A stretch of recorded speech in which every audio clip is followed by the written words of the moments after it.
2 Samuel 6. And David gathered all the choice men of Israel, 30,000. And David arose and went with all the people who were with him from Baal Judah to bring up from there the ark of God, whose name is called by the name the Lord of hosts, who dwells between the cherubim. So they set the ark of God on a new cart and brought it out of the house of Abinadab, which was on the hill. And Uzzah and Ahio, the sons of Abinadab, drove the new cart. And they brought it out of the house of Abinadab, which was on the hill, accompanying the ark of God, and Ahio went before the ark. Then David and all the house of Israel played music before the Lord on all kinds of instruments of fir wood, on harps, on stringed instruments, on tambourines, on sistrums, and on cymbals. And when they came to Nashon's threshing floor, Uzzah put his hand to the ark of God and took hold of it, for the oxen stumbled. Then the anger of the Lord was aroused against Uzzah, and God struck him there for his error, and he died there by the ark of God. And David became angry because of the Lord's outbreak against Uzzah, and he called the name of the place Perez Uzzah to this day. David was afraid of the Lord that day and said, "How can the ark of the Lord come to me?" So David would not move the ark of the Lord with him into the city of David, but David took it aside into the house of Obed-Edom the Gittite. The ark of the Lord remained in the house of Obed-Edom the Gittite 3 months, and the Lord blessed Obed-Edom and all his household. Now it was told the king, saying, "The Lord has blessed the house of Obed-Edom and all that belongs to him, because of the ark of God." So David went and brought up the ark of God from the house of Obed-Edom to the city of David with gladness. And so it was, when those bearing the ark of the Lord had gone 6 paces, that he sacrificed oxen and fatted sheep. Then David danced before the Lord with all his might, and David was wearing a linen ephod. So David and all the house of Israel brought up the ark of the Lord with shouting and with the sound of the trumpet. Now as the ark of the Lord came into the city of David, Michal, Saul's daughter, looked through a window and saw King David leaping and whirling before the Lord, and she despised him in her heart. So they brought the ark of the Lord and set it in its place in the midst of the tabernacle that David had erected for it. Then David offered burnt offerings and peace offerings before the Lord. And when David had finished offering burnt offerings and peace offerings, he blessed the people in the name of the Lord of hosts. Then he distributed among all the people, among the whole multitude of Israel, both the women and the men, to everyone a loaf of bread, a piece of meat, and a cake of raisins. So all the people departed, everyone to his house. Then David returned to bless his household. And Michal, the daughter of Saul, came out to meet David and said, "How glorious was the king of Israel today, uncovering himself today in the eyes of the maids of his servants, as one of those base fellows shamelessly uncovers himself." So David said to Michal, "It was before the Lord who chose me instead of your father and all his house, to appoint me ruler over the people of the Lord, over Israel. Therefore I will play music before the Lord, and I will be even more undignified than this, and will be humble in my own sight. But as for the maidservants of whom you have spoken, by them I will be held in honor."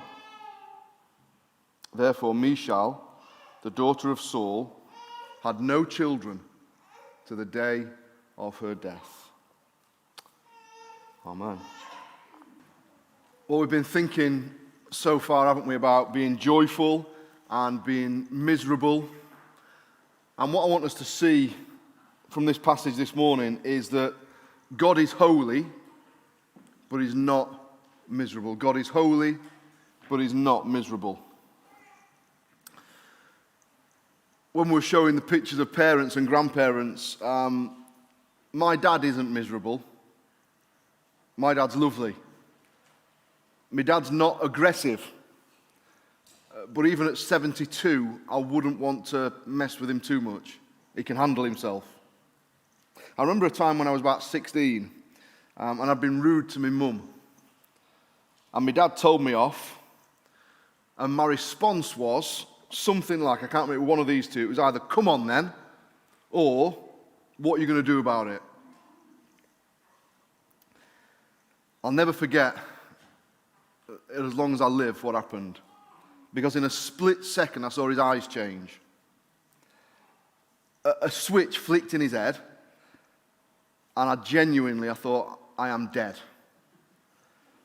People had told me about my dad, from before we were unconverted, told me how nobody messed with my dad. But I only knew my dad as gentle.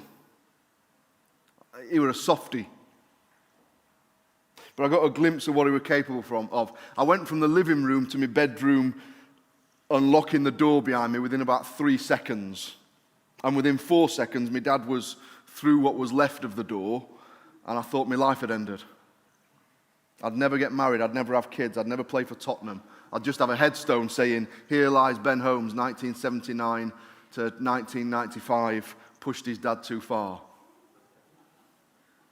Well, fortunately, before my dad got to me, he'd calmed down and he began to cry. It was a horrible feeling knowing I'd made him cry, and it was the only time I can ever remember as a kid as not going to church, because it happened at 5:30 on a Sunday afternoon and my dad was too upset to go to church. So why do I tell you that story? Well, God isn't miserable. God's lovely. God's not aggressive. But he is holy. And every now and again, we get a glimpse of his holiness. And when we get a glimpse of his holiness, it does terrify us. And in this passage, David gets a glimpse of God's holiness. And when David glimpses God's holiness, David says, how can the ark of the Lord come to me? How can I stand in front of this holy God? And yet at the same time, while we see something of God's terrifying holiness in this passage, we also see he's not miserable. It can be enjoyed. He wants to be enjoyed. Because David ends the passage dancing. And they're the two things I want us to see about the Lord this morning. God is so holy that we cannot approach him casually. He's not our mate. But he's not miserable. We can enjoy him. And in his presence is fullness of joy. So the first thing is, God is holy, and we can't just approach him casually. We see that in verse 1 to 8. If I set the scene, you remember way back when we started looking at 1 Samuel a few years ago now, we had what was called the Ark narratives. 1 Samuel starts pretty much with the Ark narratives. The Ark of the Covenant was unique. It signified God's presence and his holiness like nothing on earth. It was the symbol of God's presence with his people. In fact, when the ark was made and they transported the ark, whenever they picked the ark up, Moses would say, Yahweh, arise. The ark was so closely linked with the Lord that when they lifted up the ark, they said Yahweh. Now, the ark wasn't a god like, other gods that get carried about. It was never meant to be a god. It was something that represented God's holy presence amongst his people. It was the holiest item on earth. You approach the ark as you'd approach God. That was the aim. And you might remember in 1 Samuel at the beginning how the Philistines defeat Israel in battle and they steal the ark. And when they steal the ark, the pronouncement's made, the glory has departed from Israel. And you might remember it didn't go well for the Philistines when they nicked the ark, because the presence of God in Philistia caused chaos. And so they return it to Israel. But when it arrives, some of the people, when it arrives, they open the lid of the ark and they have a look inside, and God strikes them down and kills them. And the others are terrified. And so they send the ark to the house of this bloke called Abinadab. And it stays in Abinadab's house. Abinadab was like a priest, and it stays in his house until now. All those years. But we know from last week and the weeks building up, David's just become king. He's just captured Jerusalem as his capital city and his headquarters. There's now stability. And he wants to bring the ark back to Jerusalem because that's the sign that God's with his people. It was the right thing to do. And so they get 30,000 men and they go on this huge procession and they're going to bring the ark back. And it's a big deal, and it's being celebrated. And they get the ark, and they put it on a new cart, and they start the journey home. And these two blokes, Kohathites, Abinadab's sons, been trained up to look after the ark. And it's their job to look after the transport of the ark from Abinadab's house to Jerusalem. And so they set off, and there's a party, and there's dancing, and there's music, and there's celebrations, and everybody's happy. And then one of the ox that are pulling the cart with the ark on it stumbles. And it jolts the cart, and it looks like the ark might fall off the cart. And we know, don't we, the ark's holy, the ark's precious. We don't want the ark falling on the floor. So this bloke called Uzzah, whose job it was to transport the ark, he reaches out, grabs the ark to stop it falling. And as he does, we read in verse 7 that God's anger is aroused. A switch is flicked. And we read that he strikes Uzzah down dead on the spot. And David's angry, but David's terrified because he's seen a glimpse of God's anger, God's holiness. A bit like I saw that glimpse of my dad's and it terrified me. Multiply it by 1,000,000. And David says, how can the ark of the Lord come to me? If this has just happened to Uzzah for touching the ark to stop it falling, how can the ark come to me? Do you understand what he's asking? How can I interact with a holy God? And so they take the ark and they take it to the house of this bloke called Obed-Edom. And for the next 3 months it stays there and everyone goes home. Massive anticlimax. And we think, what on earth's going on? Because this is harsh. Why is the Lord so harsh towards Uzzah? All that Uzzah was doing, he was stopping the Ark of the Covenant from falling on the ground. Surely it's good to stop it from falling. Why did the Lord deal with him so severely? Why were God so angry? In a second he killed him.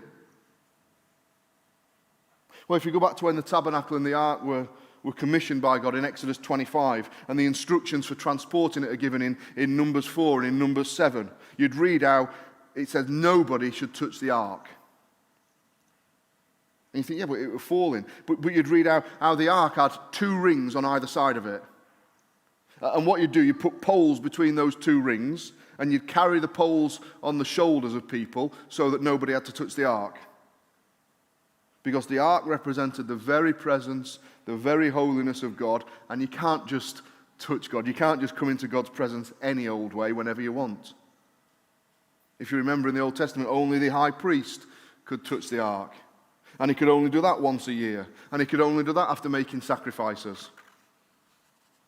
And all through Exodus and Leviticus and Numbers, we're told how they appointed these people called the Levites. And the Levites, it was their job, it was their role to look after everything that was to do with the tabernacle. That was their only job. That was what they were brought up, that was what they were trained, that was what they were educated to do, look after the tabernacle. And they appointed these people called the Kohathites, a clan called the Kohathites.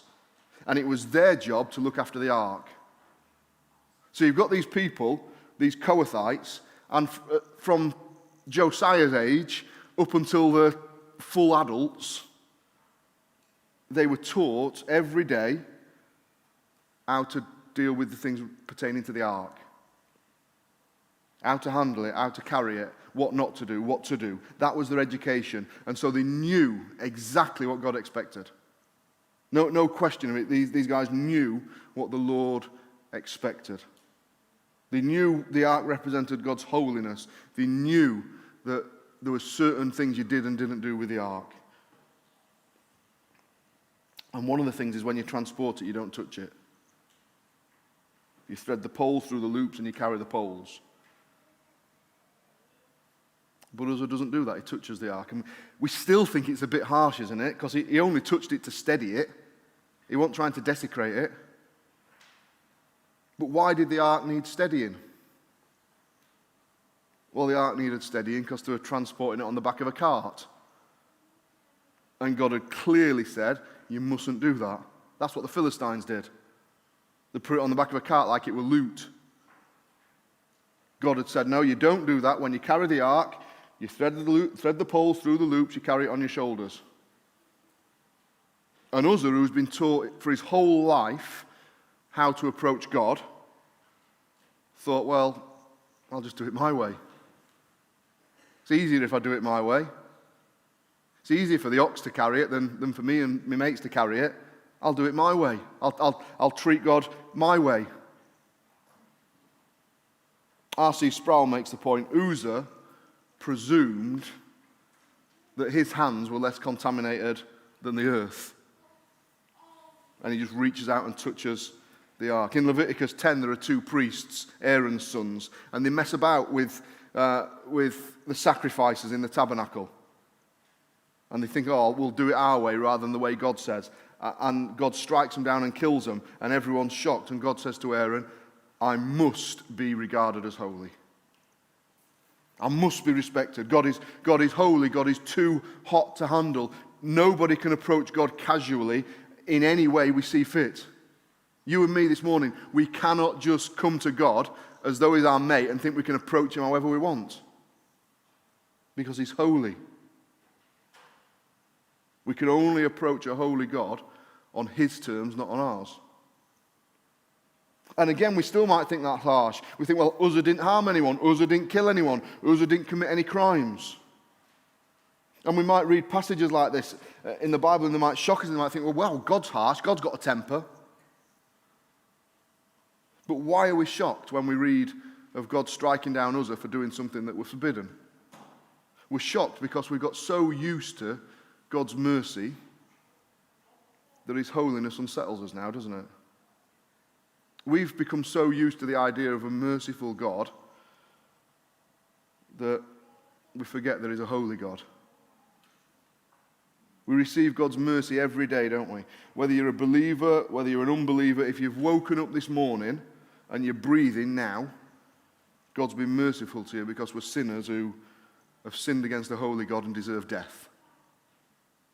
And for the tiniest sin that we think is a tiny sin, we deserve death. Because God's holy. One writer puts it like this, says, God is a consuming fire, and our sin's like petrol. And we're soaked in petrol. What do we think is going to happen when we come before a holy God? The thing is this, that what happened to Uzzah should happen to every one of us. The problem isn't that God was harsh to Uzzah. It's not a problem, but the problem is, in our understanding, not that God's harsh to Uzzah, it's that he's merciful to us. Because what should happen in 100 out of 100 cases where someone is disrespectful towards the Lord is they should be struck down and killed. But the reality is 99.9% of the time they get mercy. God generally doesn't deal with us as we deserve, and so we become casual. We come to expect mercy, but God is a consuming fire, and we're soaked in sin. I want to read something to you. It's not just a boring quote, it's a story, but it's great, and it's easier if I read it than I tell you it. I might have told you it before, but it's R.C. Sproul, and he says this. Our tendency to take grace for granted was powerfully demonstrated while I was teaching college students. I had the assignment of teaching an Old Testament course to 250 students at a Christian college. On the first day, I went over the assignments carefully.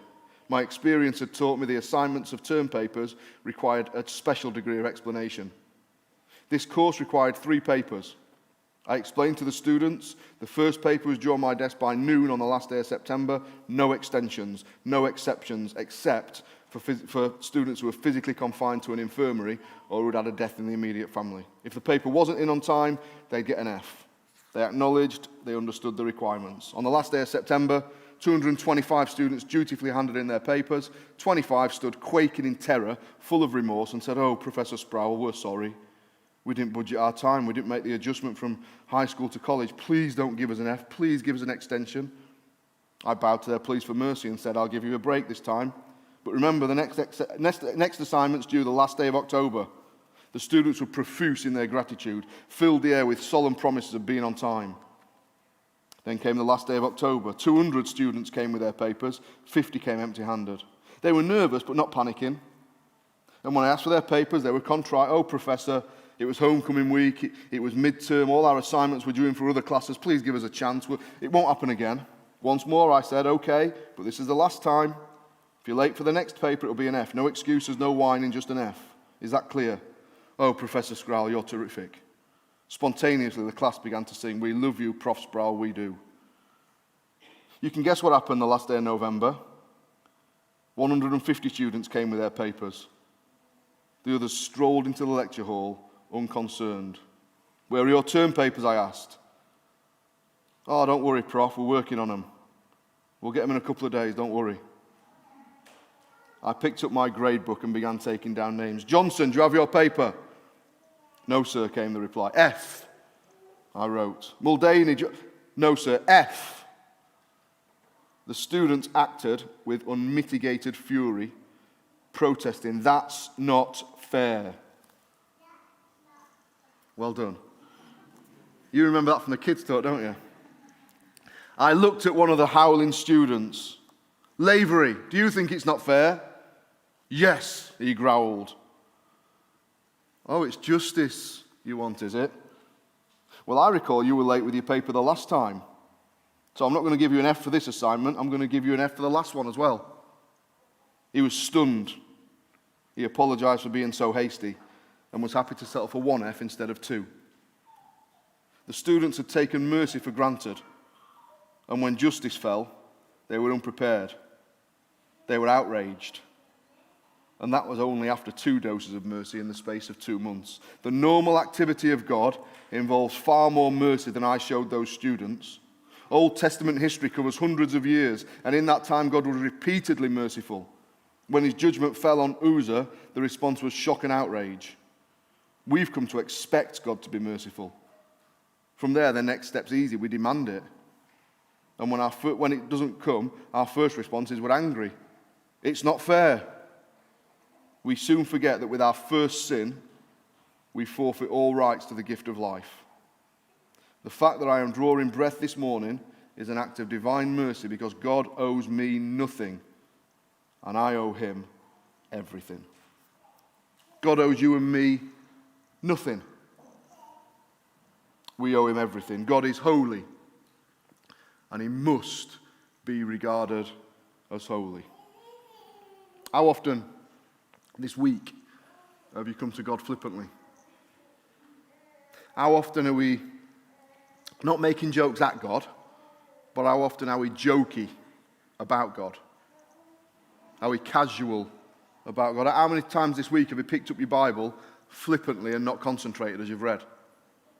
You know, you're checking your phone, checking your notifications, checking your messages during your quiet time. I do that. In his mercy, God hasn't struck us down for that this week. But he is holy, and we must regard him as holy. God is holy, God is a consuming fire, and we must not treat him casually. That's the first thing. The second thing is this, that God is holy, but he's not miserable. God is holy, but he's not miserable. You can imagine the fear, can't you? As David watches it all unfold, he's saying, how can the ark come to me? And so they transport it to the house of this bloke called Obed-Edom, and they all go home, they're in shock and they're in awe. They're terrified because they've had a glimpse of God's holiness. It's what happens so often in the Bible, isn't it? People get a glimpse of God's holiness and it terrifies them. Imagine the day when Jesus returns, and how the Bible tells us when Jesus returns, God's going to judge the world in righteousness. Can you imagine the day when Jesus returns?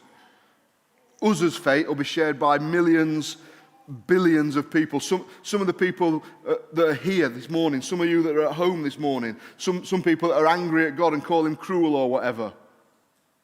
Those who say when they meet God, they'd give him a piece of the mind if he exists. Those people that think they can just come to God however they want. A holy God is going to judge in righteousness. And it'll be something like someone going into a burning room doused in fuel. And so when David sees that, he says, how can God come to me? How can the ark come to me? Do you ever wonder that? How on earth can I stand before a holy God? If God's this holy, How can I have come into contact with him? I don't know if you do this. I do this more than I should. But I think about my actions. I talked to someone about this yesterday. I think about my actions, sometimes from years ago, but even my actions now. And I think about my actions, and I think how they compare to a holy God. And it really upsets me. I'm a sinner, and I'm glad you don't see how much of a sinner I am. And you should be glad that I don't see how much of a sinner you are. But God sees. This perfectly holy, consuming fire, who were doused in sin, how can we stand before him? Well, David's got the answer. David comes to him in the way he's told us, not the way we just feel. If we come to God however we feel, we're doomed. But we read in verse 10 that while the ark's with Obed-Edom, his family are blessed by God. And we see God's not miserable. God blesses this family. God wants to bless his people. David wants God to bless him. So he decides again, right, we're going to go and we're going to collect the ark, we're going to bring it back to Jerusalem, but we're going to do it properly this time. It's not just that David wants God's blessing, God wants to bless. And so they go, and this time, verse 13, rather than transporting the ark any old way, they transport it as they should. We read that the men bear it. You know, they stick the poles through the loops and they carry it properly. And we're told that after they've gone 6 paces, David stops and he says, we're going to make a sacrifice. We're going to approach God in the way that we should approach him. And David comes to God in the way that God said, through sacrifice for sin. And then they dance. And we think that this is what I think when I read that passage. If God's so holy, how can we dance before him? If God's so holy, how can we enjoy him like this?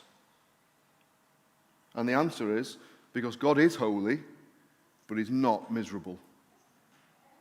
The wrong conclusion to thinking about God's holiness is to think that he's miserable.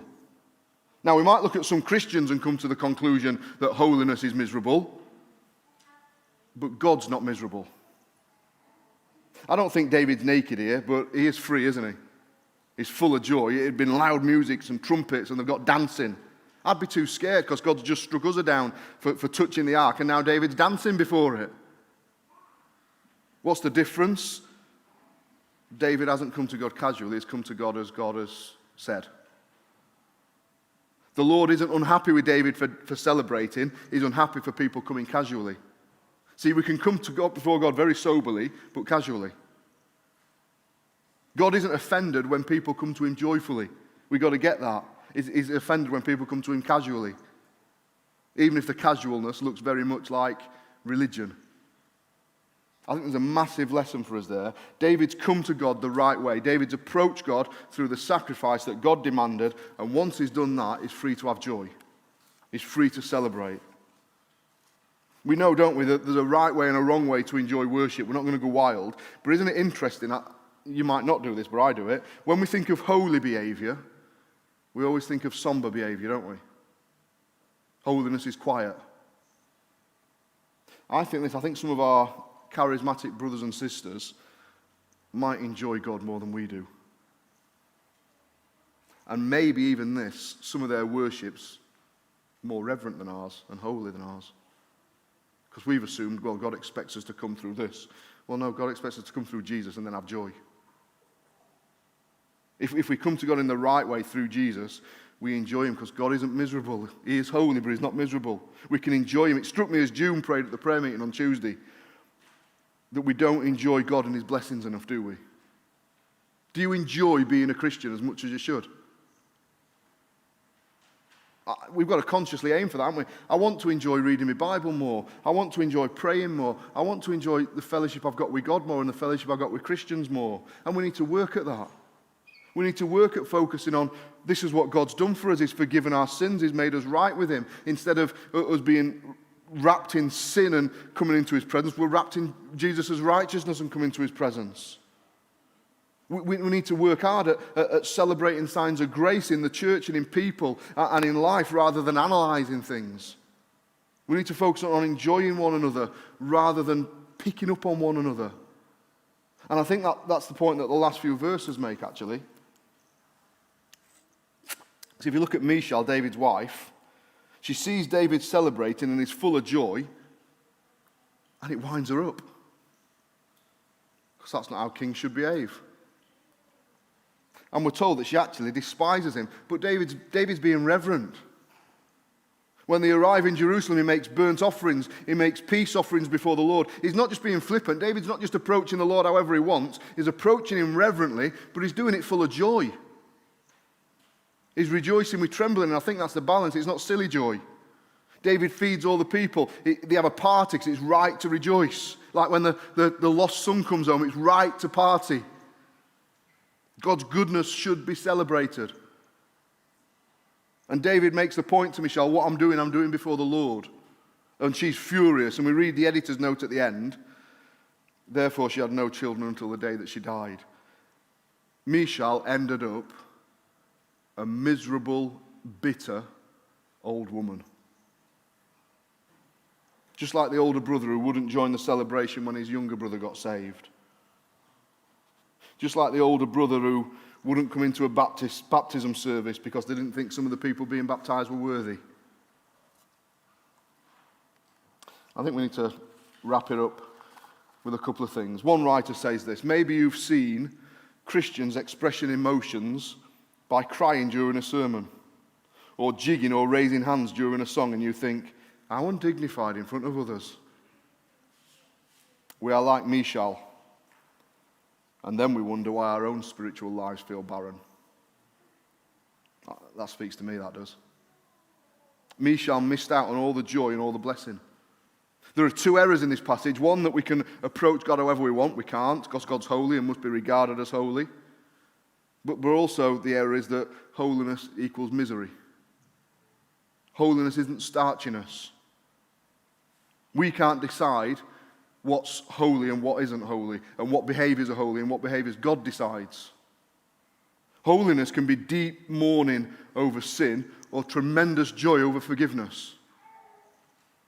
Holiness can be singing deep and meaningful words quietly and in tune and with an organ, or it can be raising your hands and repeating a chorus 5 times with a band. There was a bloke called W.P. Nicholson. He got converted on a Saturday. And on the Sunday, he was in church singing at the top of his voice because he was so joyful that God had forgiven him.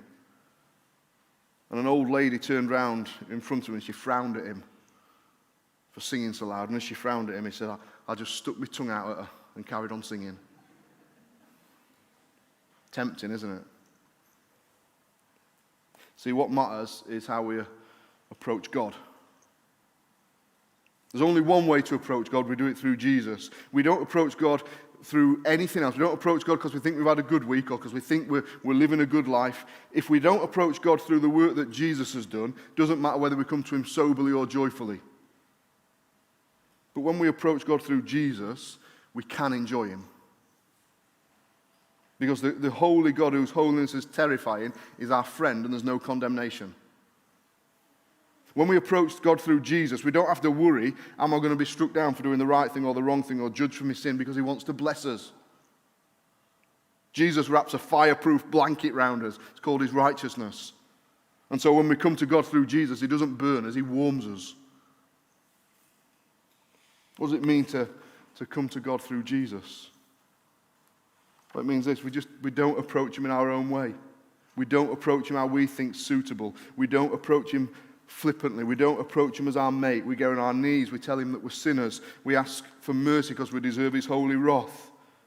And when we do that, the sacrifice that Jesus has made for sin is applied to us, and God welcomes us. And he says, come and enjoy me. In my presence is fullness of joy. When we come to God in the right way through Jesus' death in our place, we're completely forgiven. Everything we've ever done, even though we still battle sin, we can never ever be condemned. We need to enjoy him more. Don't answer this, but think about this. How much do you enjoy being a Christian? How much do you enjoy the fact that you're completely and utterly forgiven? God is a holy, consuming fire, and we cannot approach him casually. But he's not miserable. He wants us to experience joy and all the blessings that he gives. but only as we come to him through Jesus. We're going to sing as we close, how deep the Father's love for us, how vast beyond all measure.